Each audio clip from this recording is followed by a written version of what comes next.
Bom dia, boa tarde, boa noite. Não sei que horas que você está vendo o programa, então cumprimento para o dia inteiro. Como vai você? Tudo bem? Estamos dando início a mais um programa, O Direito em Família, para responder aquelas perguntinhas que vocês mandaram para a gente no WhatsApp. Telefone 2299-235-5431. Doutor Jorge foi de carreirinha hoje, hein? Hoje você se superou, hein? Ai, a gente uma hora a gente aprende, né? Uma hora Claro, decora, né? claro. Vamos lá, doutor Jorge, vamos começar porque tem bastante pergunta para hoje. Doutor, quero me divorciar. Sou casada por comunhão universal de bens. Quais são os meus direitos? Então, você já analisa, né? Nós temos a comunhão parcial, que é a normal. Vamos chamar de normal. Padrão, né? É a padrão, né? Se você não falar nada, você vai casar. Vai sair no seu registro lá como comunhão parcial de bens. É aquela que você, tudo que for construído durante o relacionamento, durante o convívio, vai ser dividido entre os dois. Já a comunhão universal é tudo. Você vai casar com uma pessoa, vão ser relacionados. Porque quando a gente pergunta, vou casar com a comunhão universal de bens. Perfeito. Essa pergunta se faz quando vai se separar, né? Porque vai ver os direitos. A comunhão universal de bens, se você tem imóveis, se a outra parte também tem imóveis, tem aplicações financeiras, se tem tudo que tiver, vai entrar nessa comunhão, vai fazer parte dessa comunhão. E tudo que for construído também. Então, na comunhão universal, os bens particulares, ou seja, aqueles bens que cada um leva para o casamento ou para a união estável, vai pertencer aos dois. Tudo que for feito vai pertencer aos dois. Um caso comum, herança. Vou te mostrar a diferença para você entender. No caso de herança, na comunhão parcial de bens, quem recebe herança é a senhora, por um inventário ou uma doação em vida mesmo, né? Uma pessoa, um parente vai doar para a senhora. Na comunhão parcial de bens é da senhora. Não vai se comunicar, porque a senhora não está gastando, não está colocando dinheiro para obter aquele bem. Foi uma doação ou foi uma herança? Se na comunhão parcial de bens, tirando isso, se a senhora gastar dinheiro, comprar um apartamento por 100 mil reais, independente do seu marido colocar algum dinheiro, aquele apartamento numa dissolução ou a questão do direito, ele tem 50%, independente de estar no seu nome. Porque pressupõe o esforço comum. É isso, no meu ponto de vista, é o melhor dos regimes. Na comunhão que a senhora está falando, comunhão universal, tudo que a senhora tem e tudo que a senhora construir junto com ele vão ser dos dois. Herança. A senhora vai ter uma herança de família. Colocou de seu nome, é dos dois. Doação. A doação vai ser feita para a senhora, mas ele vai ter direito também. É essa a diferença. Isso era muito utilizado antigamente. Hoje em dia, muito difícil de se fazer casamento com comunhão universal. Até existe, mas é um percentual, não sei aqui em números, mas lhe garanto que é muito pequeno. Tem mais facilidade de ter a separação de bens do que a universal. Porque a universal, o que ela pressupõe? A senhora vai fazer uma união com uma pessoa. Aí é o que a senhora vê na televisão, vê nos filmes. Então, muitas das vezes, uma pessoa casa com a outra sem nada, é a outra tendo tudo. Uhum. E o amor é lindo. Só que para a família do que tem tudo, fica sempre desconfiado. Foi amor ou foi interesse? Não é isso que a gente vê nos filmes? Acontece assim, a partir do momento que assinou lá e tem esse direito da comunhão universal, a senhora ou a pessoa passa a ter acesso aos bens do outro, que são os bens particulares. Passa a ser sócia, sem ter feito nada para construir aquilo. E aí, a partir daí, por exemplo, a pessoa que tinha os bens quer vender alguma coisa, precisa da autorização. Tudo. Vinculou, né? Por isso que, principalmente após a Constituição de 1988, a questão da comunhão parcial de bens veio principalmente, aí eu falando para a senhora, principalmente para dar a volta por cima, principalmente para as mulheres. Né? Que era muito comum as mulheres fazer, quer dizer, modificou a questão da comunhão parcial de bens, já existia, mas ela modificou, porque passou a ter o esforço comum. Eles tratavam a comunhão parcial de bens como união de fato. O que significa união de fato? Uma sociedade, num comércio. A senhora tem um botequim, a senhora botou 70% é seu. Outra pessoa botou 30% é dela. Se a senhora tem uma união com uma pessoa, um casamento que for, e a senhora, aparentemente, ele comprou 10 imóveis, mas a senhora trabalha como uma escrava dentro de casa, cuida dos filhos, faz, acontece, a senhora não estava protegida. Quanto a senhora botou? Dinheiro? Nenhum, mas botou o esforço. Então, se pressupõe, na comunhão parcial, o esforço comum. Ele comprou porque ele trabalhava fora, ela ajudou, ele comprou porque trabalhava dentro. Essa é a relação. Na comunhão universal, não tem essa dor de cabeça. Tem outras, né, que é a somatória dos bens, dos direitos. Então, a pessoa passa a ter isso. Isso se usava muito, né, quando casavam os reis, as rainhas, né, que hoje em dia existe ainda, tem doido para tudo, né? Não sei qual é o objetivo, mas que existe ainda, mas muito minguadinho. Doutor Jorge, e dívidas? Tudo, né? Não é só... Mas aí a dívida se dá em todas. Não, mas, por exemplo, num casamento, a comunhão universal de bens. Não tem bens, mas tem dívidas. Aí... É dos dois. É dos dois. É dos dois. Na parcial também. Sim, sim. Na parcial, sim. O que eu digo é o seguinte, se casou na comunhão parcial de bens, a dívida pretérita não é do casal, Isso. é só de quem já tinha. Isso. É o mesmo raciocínio dos bens. Mesmo raciocínio dos bens. Tem que olhar isso também. Porque às vezes você acha que está levando uma carroça cheia. É verdade. Na realidade, um pneu furado doido, né? Pô, agora tem castelos, fazendas, coisas e tal, mas está tudo piorado. Aí, é verdade. Então vamos lá, doutor Jorge. Nossa próxima pergunta diz o seguinte: doutor, quero me separar do meu companheiro. Fomos a um advogado e descobri que minha situação só passa a ser união estável após 5 anos. Como estou há 2 anos, tenho algum direito? Eu vou devolver uma pergunta para a senhora. É ela que está perguntando, né? Foi por agora que a senhora foi? Não. Porque tem muitos anos que isso acabou. Esse negócio de 5 anos não existe mais. Porque se tem paridade com casamento você casou um dia...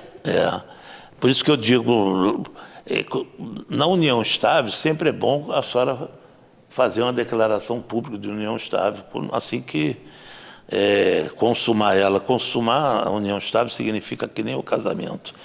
É um direito de formar uma família e da vontade de vocês. Vou me relacionar com uma pessoa, vou morar ela, falo, vamos fazer união estável. A partir de quando? A partir de hoje. Acabou.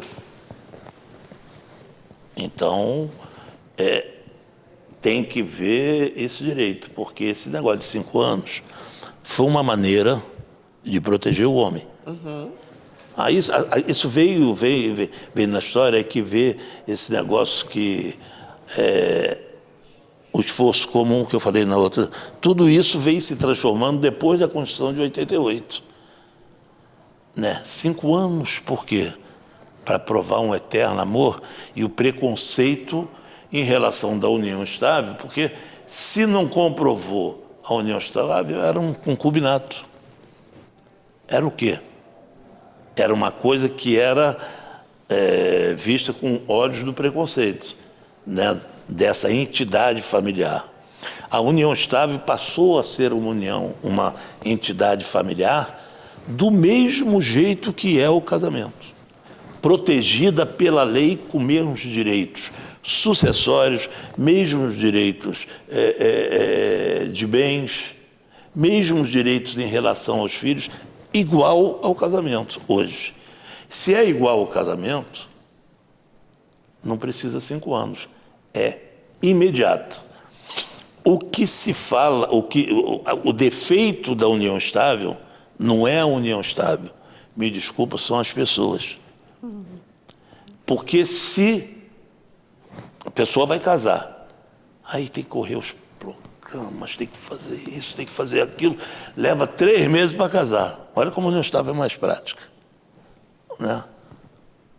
Casou, poxa, está aqui, está dito o regime, tudo bonitinho.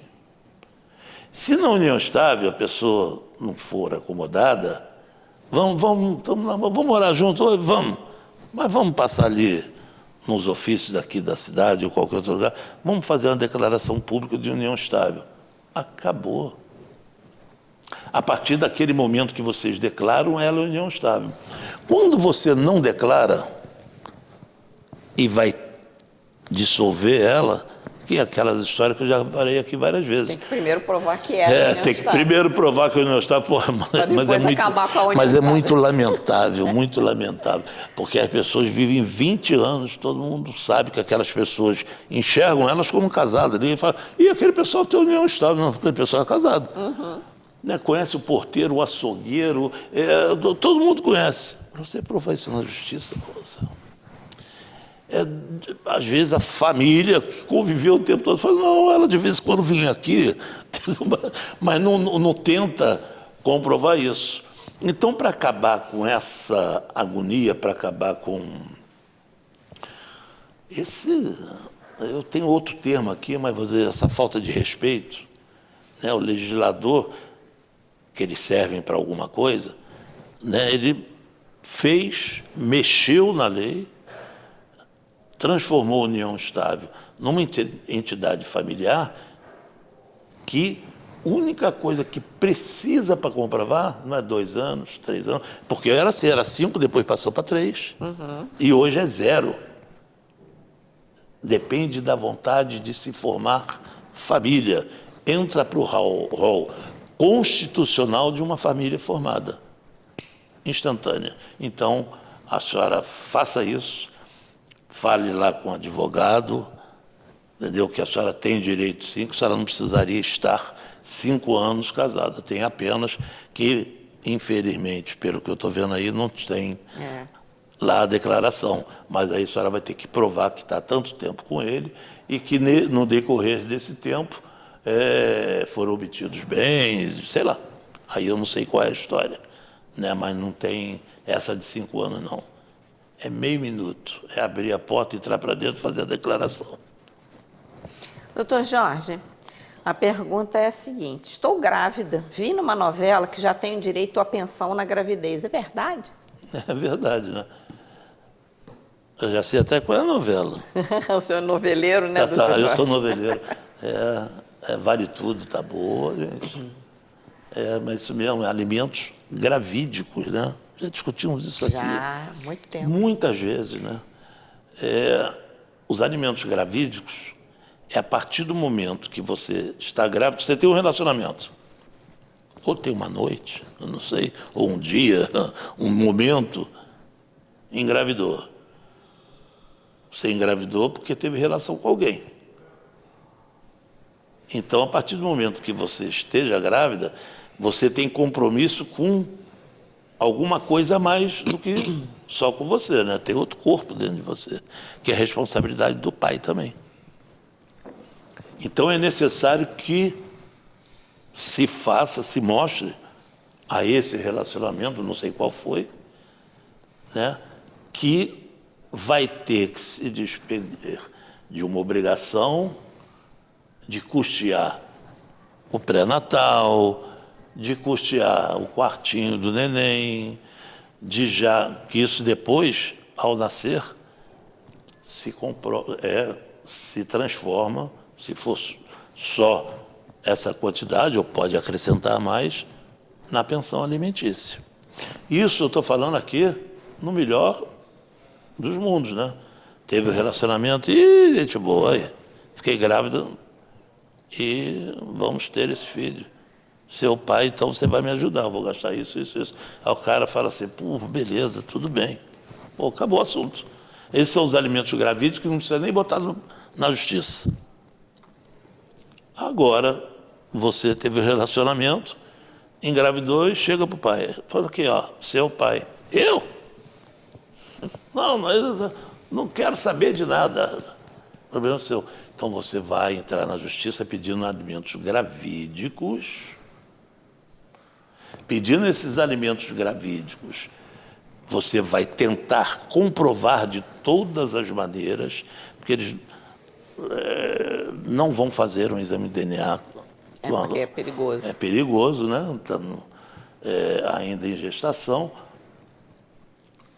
Se você tiver fatos concretos que comprovem que foi ele o pai, o juiz vai determinar os alimentos gravídicos, que ao nascer a criança vão se transformar nos alimentos, ou ele vai questionar, vai pedir exame de DNA, vai fazer isso, aquilo. Se não for ele vai ter direito de entrar com danos morais, pedir ressarcimento, fazer de tudo. Mas se for ele mesmo, se ele quiser depois pedir, né, quando nascer, se for ele mesmo, aquilo vai se transformar nas obrigações de alimentos que um pai tem que ter, a mãe tem que ter. Normal, mas você já pode hoje, você não, o seu filho ou a sua filha que você carrega já pode ter o direito, ela tem o direito de ter a ajuda de ambos, do pai e da mãe, durante a gestação. Isso é lei. Muito bem, doutor Jorge, a gente vai para o intervalo e voltamos daqui a pouco com o segundo bloco do programa Direito em Família. Até já.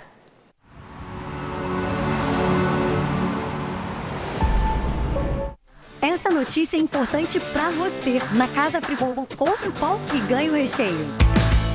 Na compra de 10 pãezinhos, você ganha refrigerante, leite, óleo, mussarela, presunto ou mortadela e muito mais.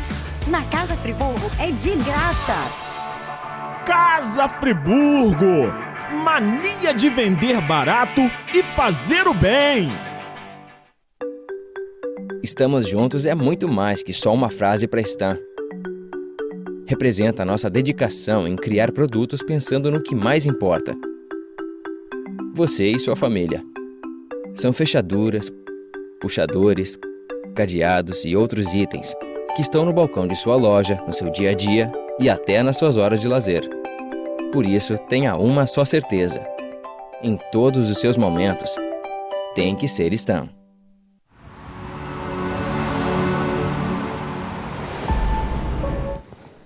Voltamos com o segundo bloco do programa Direito em Família, respondendo as perguntas que vocês mandaram para a gente pelo WhatsApp, DDD 22 99235 5431. Doutor Jorge, próxima pergunta é a seguinte. Vivo em união estável há 18 anos. O programa está ótimo com união estável, né? Em meados de 2022, assinei um documento dizendo que temos regime de separação de bens e reconhecemos firma. Quero me separar. Qual é o valor desse documento? Como assim? Talvez esse documento é um documento legal, né?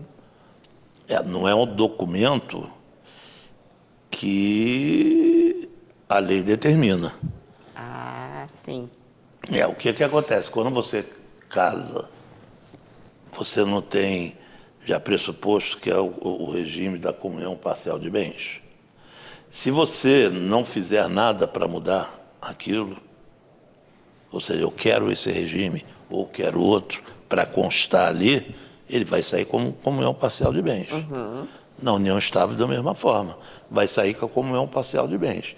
Se você não fizer nada, que se chama pacto antinupcial, se você não fizer nada dizendo o que você quer, vai sair com comunhão parcial de bens. Então você vive há 18 anos, depois de quanto tempo? E aí, em 2022, ela assinou esse documento.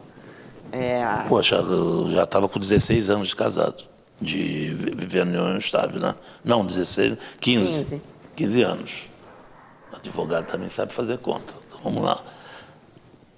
Aí ela vai e faz um documento. Poderia fazer um documento de união estável e dizer qual é o regime de bens. Não é o da comunhão parcial. Mas eu entendo assim, quando você faz um documento e registra, é como se você fizesse um contrato, reconhecesse firma, foi isso que ela disse, né? Isso. Esse valor tem um valor, pode ter um valor subjetivo de legitimidade para um juiz, mas na forma da lei ele não está correto. Pela lei, teria que se fazer um pacto dentro do documento de união estável, dizendo como se estabelece a sua união estável. Porque é muito sintomático você dizer, vamos fazer um acordo. Por que será que fez isso com 16 anos? Qual era o estado com 15 anos? Né? Qual era o estado da pessoa? Estava bem quando assinou? Eu estou falando o seguinte, tudo isso vai servir para advogados, na justiça, levantar várias lebres. Ué, por que fez? Até aí você vai fazer um histórico. Ela deve estar numa situação de querer questionar, né? Eu também. Você pô, de repente, com 15 anos, chegou o companheiro e falou o seguinte, ô fulana, vamos fazer um documento aí dizendo que o que cada um construiu é seu. Pessoa, às vezes o cara está em nome de outras pessoas. Depois desses 15 anos, apareceu um apartamento ali, um carro aqui, coisa, não pertence mais à pessoa. E às vezes a pessoa não se sabe o porquê que ela assinou, em que situação que ela assinou, que tipo de reconhecimento de firma que foi esse. É aquela que eu pego a assinatura da Rosa, vou no cartório e reconheço, ou a presencial que elas têm que... A gente não sabe. Por isso que eu acho que se tem uma lei, essa lei tem que ser preservada. Num caso desse, eu acho que a senhora Rosa acertou, está perguntando porque a senhora está preocupada com alguma coisa. Num caso desse, a senhora não deve abrir mão, não. Se a senhora tem as suas dúvidas do porquê fez isso, deveria ter sido feito da forma correta. Esse documento, ele pode ter como se fosse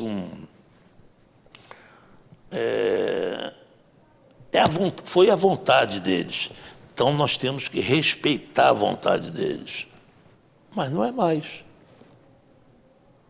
Se tivesse na certidão de casamento ou na declaração de união estável, aí não tinha jeito, até porque você estabeleceu isso num registro público. Esse registro, ele é público, não é apenas um documento. É que nem um contrato de gaveta, isso aí. Esse contrato de gaveta, eu te empresto um dinheiro e você vai assinar que me deve. Ao invés de fazer uma confissão de dívida, que é uma coisa que se faz bonitinho, em cartório, aquilo tem um símbolo público, não, a pessoa vai lá, reconhece a firma e bota na gaveta. Olha aqui, nós temos dívida promissória, confissão de dívida, tudo isso, cheque, tudo isso. Por que você vai fazer um documento aí, penso eu, e é assinar e reconhecer firma? Está querendo esconder alguma coisa. Então, eu acho que a senhora Tem defesa, avise ao seu companheiro, que a senhora tem defesa e muito sobre isso, né? Porque ou faz da maneira correta ou não se faz. Eu achei um pouco estranho, sintomático uma pessoa, vamos assinar, vamos. Estranho a senhora topar também, mas eu não sei qual era a situação da senhora que fez com que a senhora topasse. Ou se arrependeu depois, é um direito, né? Tem coisas que a lei protege do arrependimento, tem outras que não. No caso, eu acho que a senhora deveria, como diz o outro, correr na frente. Muito bem, doutor Jorge, não tenho como viver mais com meu marido, vou sair de casa. Isso me prejudica? Não. A senhora, é um direito que a senhora tem, porque é o famoso não usado mais, separação de corpos, né?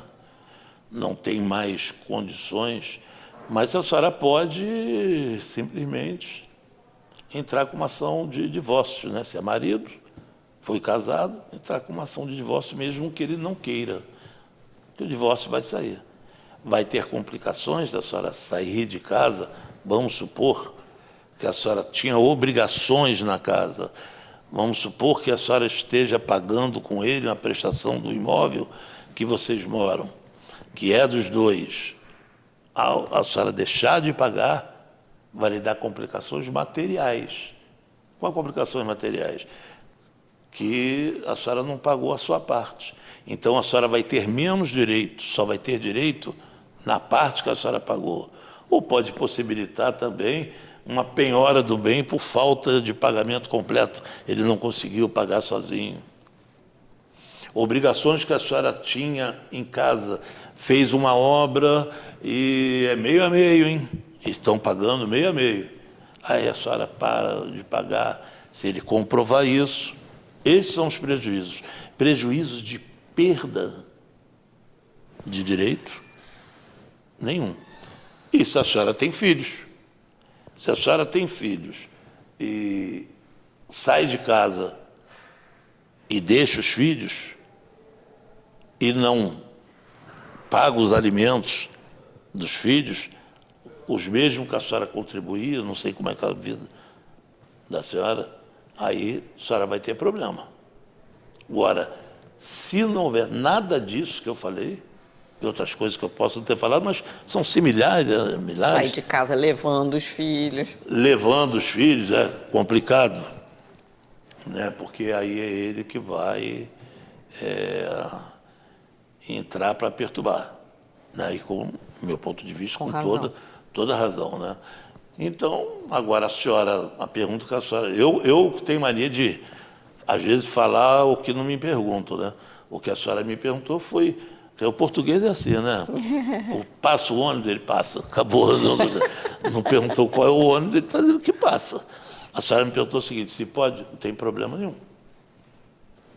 Vai morar onde a senhora quiser e entra com o divórcio. Aí acaba o problema mesmo. É simples. Se fosse só divórcio, então, pelo amor de Deus. Doutor Jorge, agora vamos mudar um pouquinho de assunto. Meu pai faleceu, quero abrir inventário e minha irmã não quer.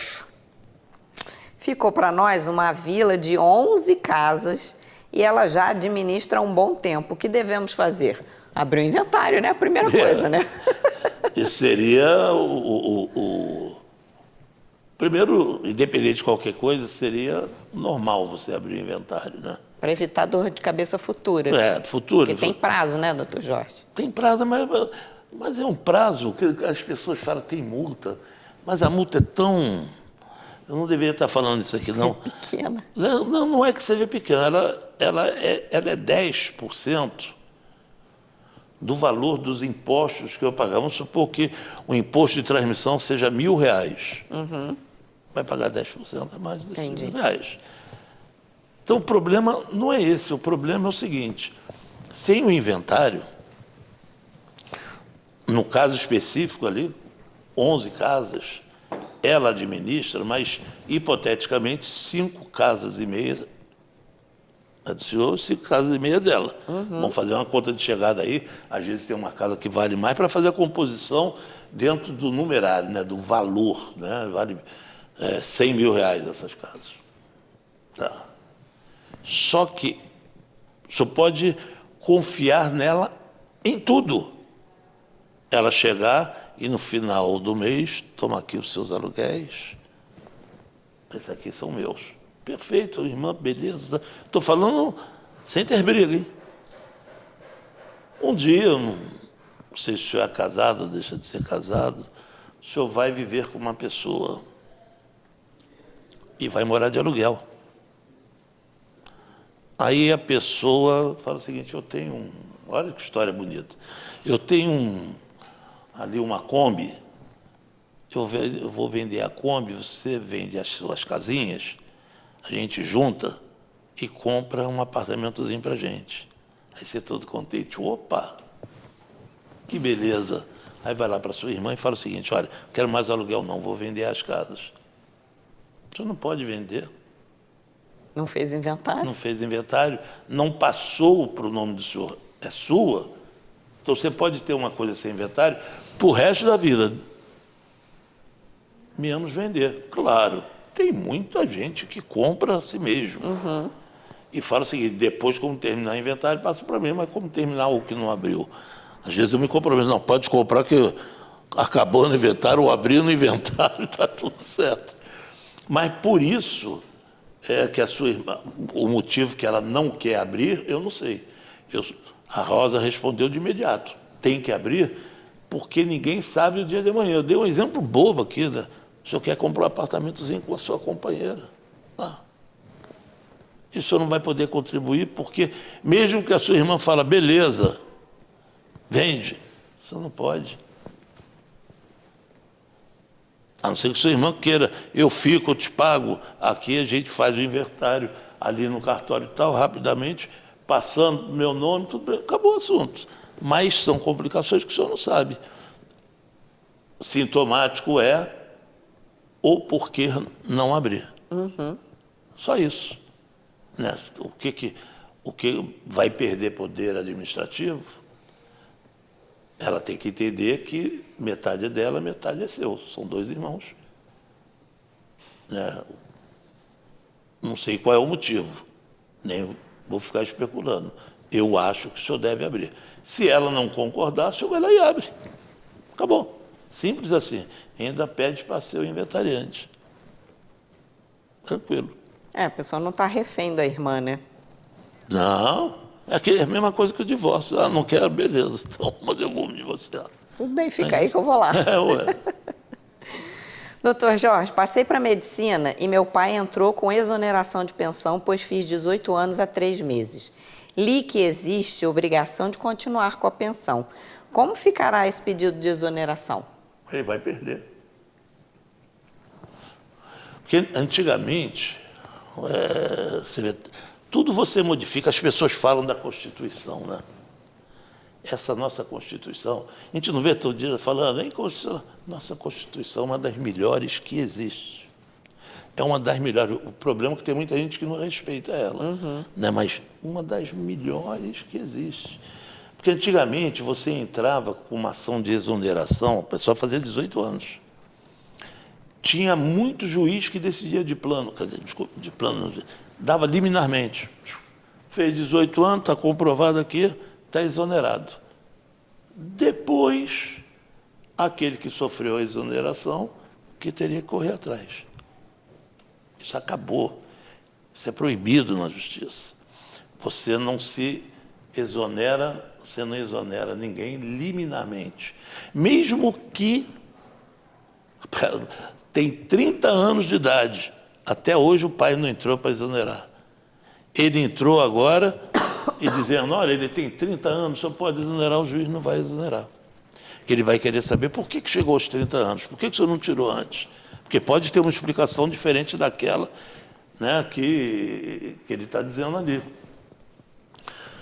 Ele entrou com ação de exoneração, o juiz não vai dar, vai abrir para você, quando eu falo abrir para você, ele vai enviar para você responder a intenção dele. Qual é a intenção dele? Por que ele está exonerando? Você passou para a medicina, ele pode exonerar? Não. A obrigação dele continua até você se formar. Pode-se fazer, se ele fez um pedido cumulado com uma revisão ali, eu não posso pagar o que estava pagando, posso pagar um pouco menos, porque é outra questão.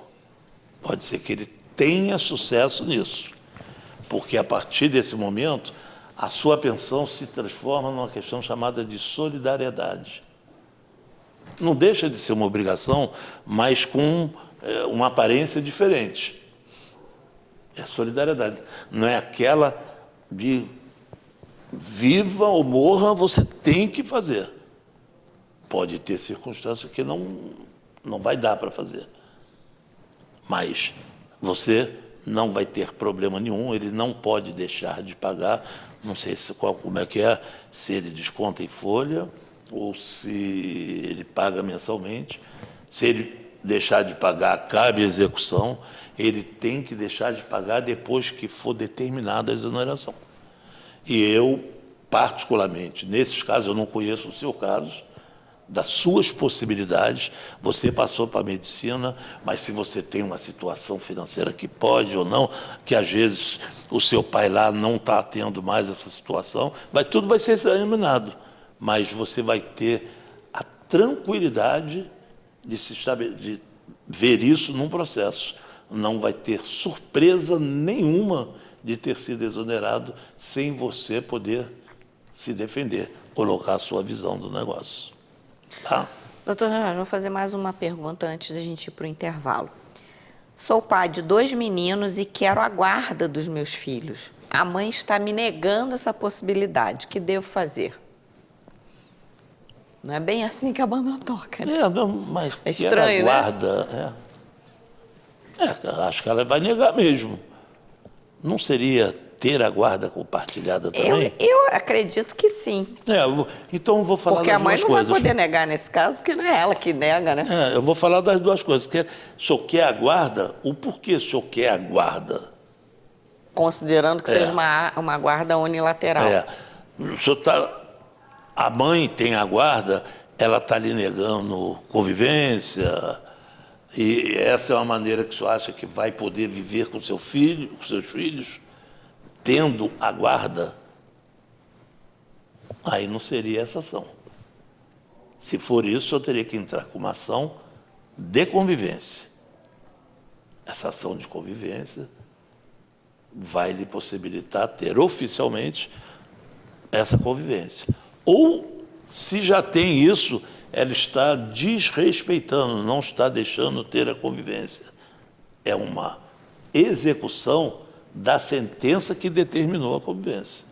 São coisas diferentes. Agora, se o senhor quer ter a guarda porque o negócio aí é que ela não está deixando, significa, eu quero a guarda, quero compartilhar essa guarda. Ou seja, seria reverter a guarda, inverter, não inverter porque o senhor quer a guarda para o senhor e tirar a guarda dela. Tem que dizer qual é o motivo. Por que vai tirar a guarda da mãe? Mas o senhor quer ter a guarda, que é a guarda da lei, que lhe permite ter igualdade de condições, igualdade de convivência, igualdade das obrigações, responsabilidade, é o senhor passar da guarda uniparental para a guarda compartilhada. Aí o senhor tem que entrar com uma ação para fazer isso. Mas se o senhor quer a guarda porque acha que ela não tem condições de ter a guarda dos filhos, porque ela está faltando com o dever de mãe, porque ela está colocando em risco os filhos, porque ela não está dando a guarda, porque ela não está ligando para isso, aí o buraco é mais embaixo. Aí é uma ação daquelas que eu chamo de terríveis. O senhor vai querer que quer essa guarda, hipoteticamente a guarda era dela, vinha tudo muito bem, mas hoje está acontecendo isso, aquilo, ela não tem capacidade de exercer a guarda. Vai ter que provar isso tudo. É possível? Não sei qual é a história. Né? Muitas vezes pode ser o que nós vimos naquelas perguntas anteriores. Estava tudo muito bem, ela tinha a guarda, mas agora ela está morando com uma nova pessoa. Pode ser isso. Né? Isso Não justifica. Não vai tirar a guarda dela. Tirar a guarda da mãe e do pai só por uma questão, eu chamaria assim, de uma aberração em relação à obrigação que eles têm com os filhos. É a falta de cuidado, é deixar os filhos para lá, deixar crianças em casa e curtir a noite, fazer coisas que se devem fazer a portas fechadas, nas portas abertas com crianças dentro de casa. Tudo isso, viver embriagado dentro de casa, não, ou seja, quem cuida, quem já não ficou, quem bebe, né? Num pirequinho gostoso, tem condições de cuidar de alguém, não se cuida nem de si. Então, isso é motivo. Talvez a pergunta deveria ter, se é essa a questão, deveria ter um complementozinho, né? Uma historiazinha para a gente melhor analisar. Mas é dessa maneira que funciona. Se ela tem a guarda parental, o senhor quer a guarda compartilhada, o senhor entra pedindo, sem problema. Agora, se não está deixando conviver, o senhor pode entrar com uma ação de convivência. Pode ser que a guarda seja já até compartilhada, mas na teoria, né? Na prática. Não esteja dando. Mas é isso. O senhor querendo, no próximo programa, fazer a pergunta, complementar quais são os motivos do que por que o senhor quer a guarda. Fica mais fácil da gente tentar ajudar, tá bom? Só mandar a pergunta de novo lá para o WhatsApp explicando mais, que aí a gente traz aqui, explica né? Melhor. Isso. Então agora a gente vai para o intervalo e voltamos daqui a pouco com o terceiro e último bloco do programa Direito em Família. Até já.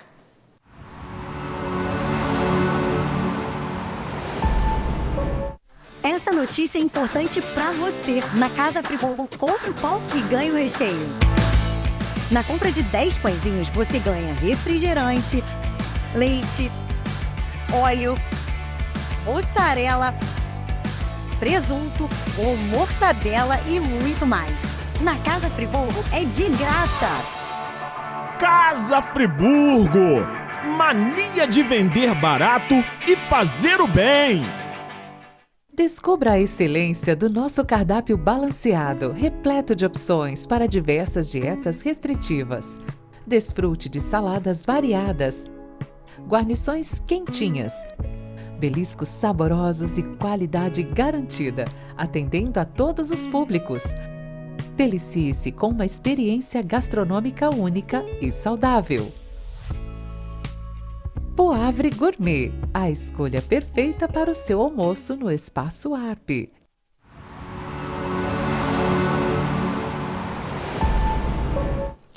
Olá, voltamos com o terceiro e último bloco do programa O Direito em Família, respondendo mais algumas perguntinhas que vocês mandaram para a gente pelo WhatsApp, DDD 22 99235 5431. Doutor Jorge, tenho uma união estável homoafetiva. Estou me separando. Quais são os direitos no caso de partilha nessa minha situação? Doutor Jorge, o fato de ser uma união estável homoafetiva não influencia em nada, né? Nada, são os mesmos direitos. A união estável geralmente é a comunhão parcial de bens, a não ser que vocês tenham feito uma mudança nisso lá, quando fizeram a união estável. Você vai ter o direito a 50% de tudo que construíram. 50 para um, 50 para outro. Eu até entendo a pergunta, porque se essa pergunta fosse feita há um tempo atrás, talvez uns 8 anos, 7 anos, ainda estava nessa briga aí. Por isso que eu digo, hoje eu estou constitucionalista. O que a Constituição possibilitou de mudança é um negócio impressionante. Por isso que muita gente não gosta dela. Né? Porque queria que negócio é esse de união estável homoafetiva, né? Aí a pessoa, ao invés de discutir os direitos da lei, discute o preconceito, discute se é uma pessoa reacionária, entendeu? É isso, discute. Não é, olha só, não tem nada a ver com conservador, não. Conservador é um negócio, reacionário é outra completamente diferente. Na maioria das vezes que as pessoas se intitulam conservadores, na verdade, eles são reacionários mesmo, não são conservadores. Então, as pessoas poderiam estar questionando a união estável homoafetiva. Não posso questionar isso. É a mesma coisa, tem um direito. Se tem um direito, os direitos, ou as benesses, as regras, são as mesmas. O senhor vai entrar com a dissolução de união estável, seja ela pacífica, ou seja consensual, ou seja ela litigiosa, se for litigiosa, na justiça, vai entrar e vai dividir tudo que vocês têm. Porque as pessoas têm uma mania muito coisa seguinte: eu vou perder muito. Claro. Porque quando você é casado, você tem um carro, fala: esqueci a porta aberta do nosso carro. Quando você para, fala assim: tu deixou a porta aberta do meu carro. É assim, né? Dividiu. Quando você para, tem partilha, divide. Então você não pode querer ter o tanto que tinha quando estavam juntos. Então, nessa separação que o senhor está me perguntando, fique tranquila. A questão da sua orientação, a questão de ser um casal homoafetivo não vai ter influência. Evidentemente. Meu filho me ligando, tá vendo? Seu filho sempre liga quando a gente está gravando, né? A questão da questão afetiva não tem interferência. Claro que você vai encontrar pela frente, você encontra todo mundo, você encontra magistrados assim, você encontra tabeliães assim, você conservador, ou seja, que não quer cuidar isso da maneira diferente. Eles ficam muito tristes que não podem, né? Mas tem que ser dentro das regras da união estável. A sua relação de união estável é entendida como uma família, do mesmo jeito que seria de um casal hétero. Tá bom? Simples assim. Doutor Jorge, tenho a visita da minha filha às quintas e finais de semana de 15 em 15 dias. A mãe está criando problemas em vários momentos. O que posso fazer? Pelo que o senhor falou aí, essas visitas já são determinadas, decididas. Ou seja, o senhor tem lá um documento, seja feito num acordo, seja por uma decisão judicial, mas homologado, que é uma carta, que é um documento executável. Ali. O senhor está tendo problemas? A mãe está criando problema? Não está dando, o senhor vai entrar com uma ação de execução da sentença. Isso é o mais brando, viu? Execução de sentença é você requerer que o juiz determina que seja urgentemente cumprida, como está ali determinado, só que agora, porque não está sendo cumprido, sob pena de tais sanções.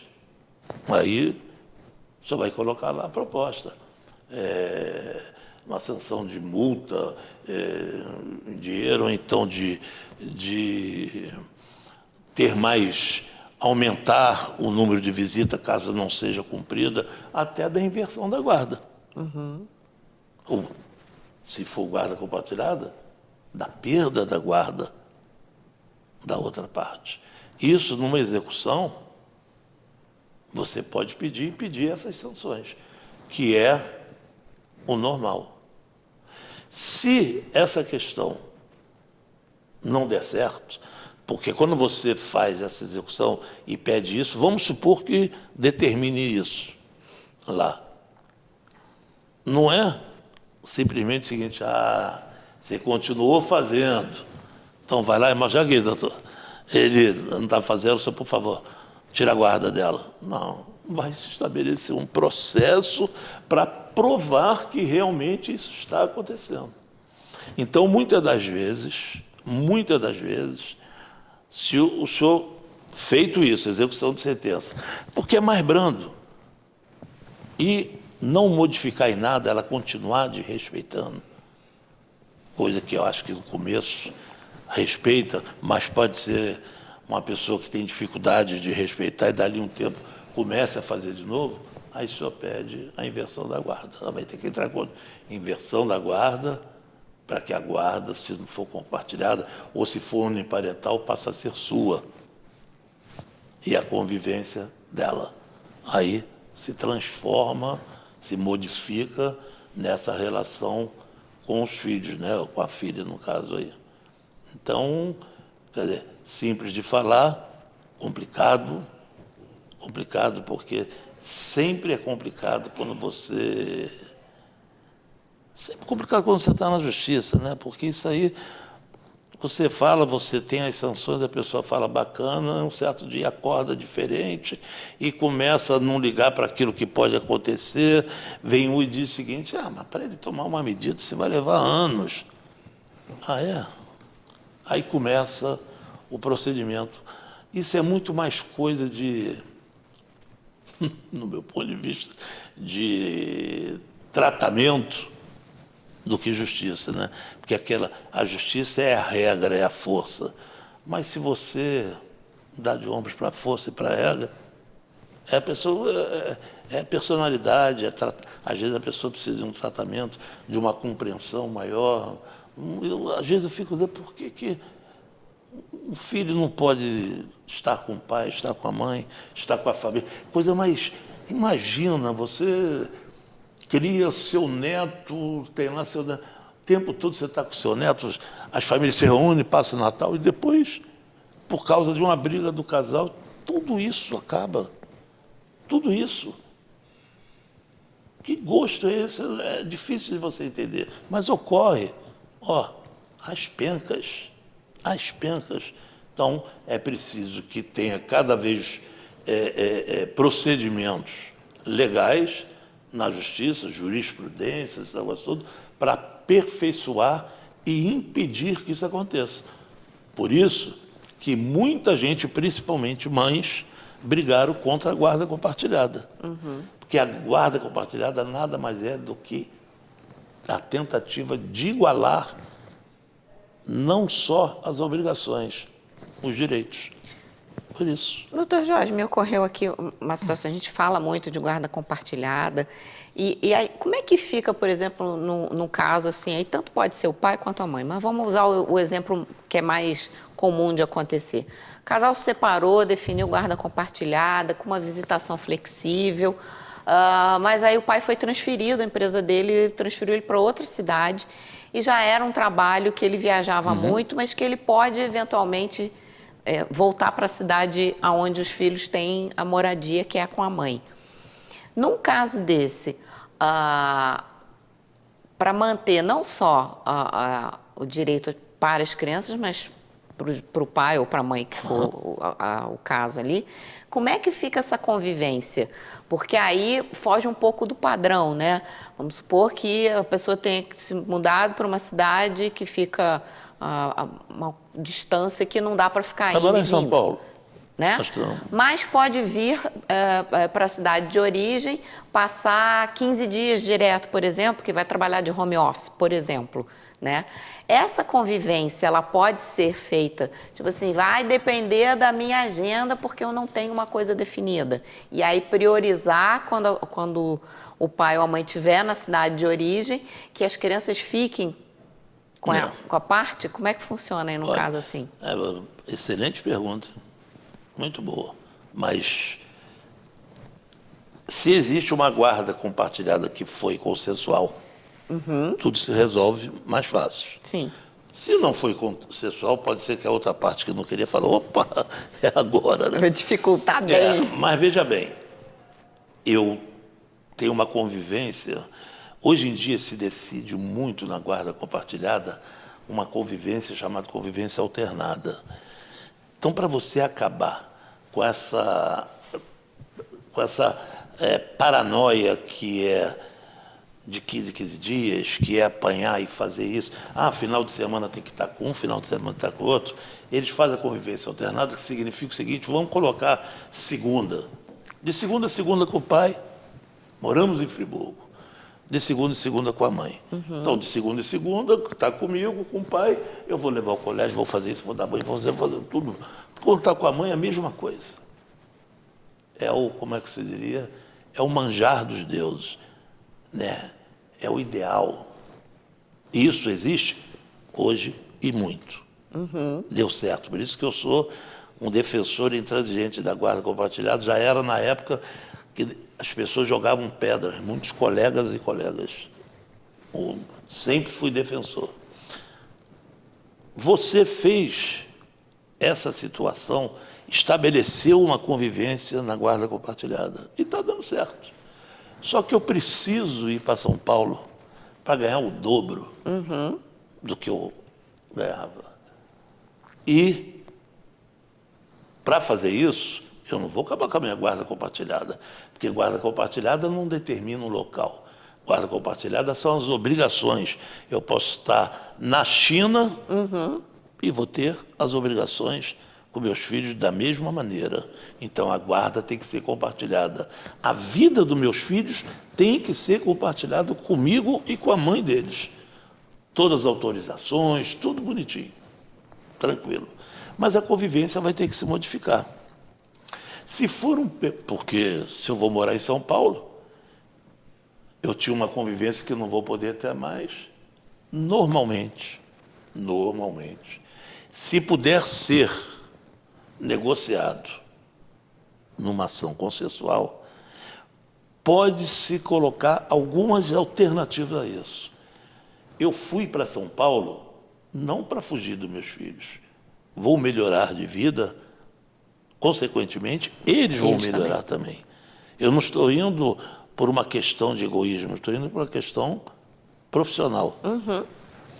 Então, nada mais justo do que, quando eu estiver em Friburgo, fazendo home office, que os meus filhos, porque eu não estou mais com eles, fiquem comigo nesses 15 dias, que por acaso eu botei de 3 em 3 meses, vai trabalhar de home office, você pode ir para sua casa lá em Friburgo.